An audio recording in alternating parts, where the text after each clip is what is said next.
Hello and welcome to the Profit Train Contribution Margin and Break-Even Analysis presentation. I'm Chris Stanton Cook and I'm going to take you through this one very quickly.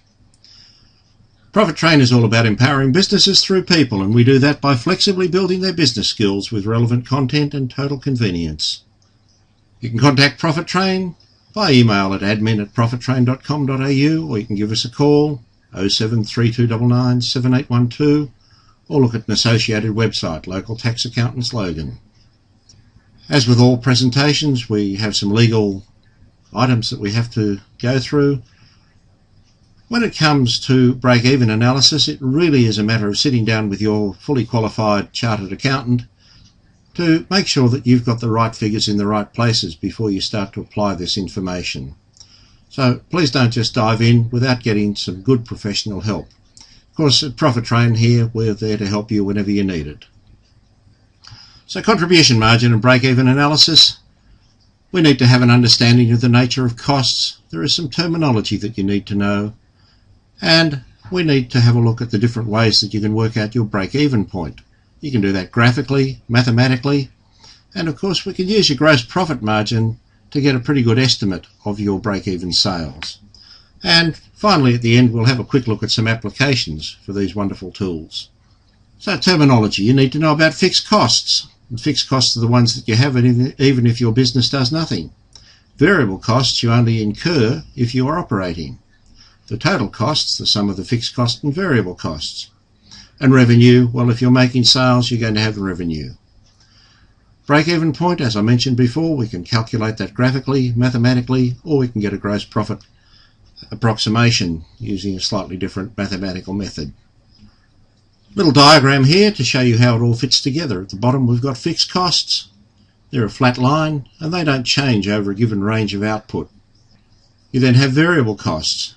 Now, you don't have variable costs unless you're producing. So they tend to rise in a straight line over a given production range.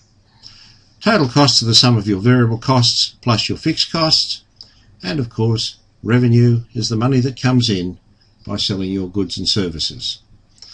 The break-even point is the point at which the revenue line crosses the total cost line.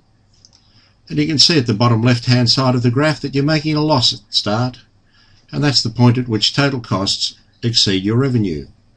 Break-even point is where we're neither making money nor losing money, and of course once your revenue exceeds your total cost, you're in the profit zone, and that's where everybody wants to be.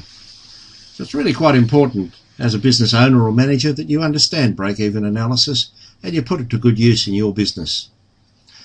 The mathematical approach, there is some information we need to have there, starting off with fixed costs, and you then need to know your selling price per unit and your variable cost per unit.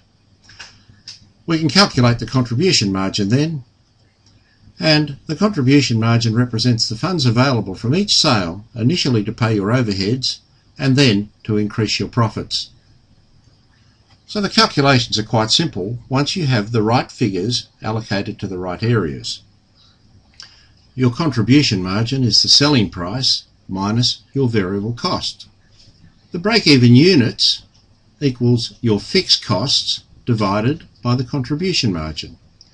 And your break-even sales equals your break-even units multiplied by the selling price. So that's a quick introduction to contribution margin and break-even analysis.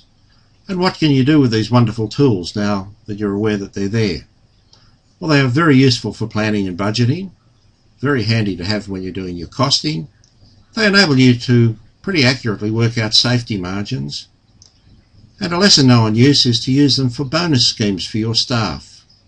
And as I mentioned before, if you want to use your gross profit as a proxy for contribution margin, we can get a pretty good estimate of your break-even through that method.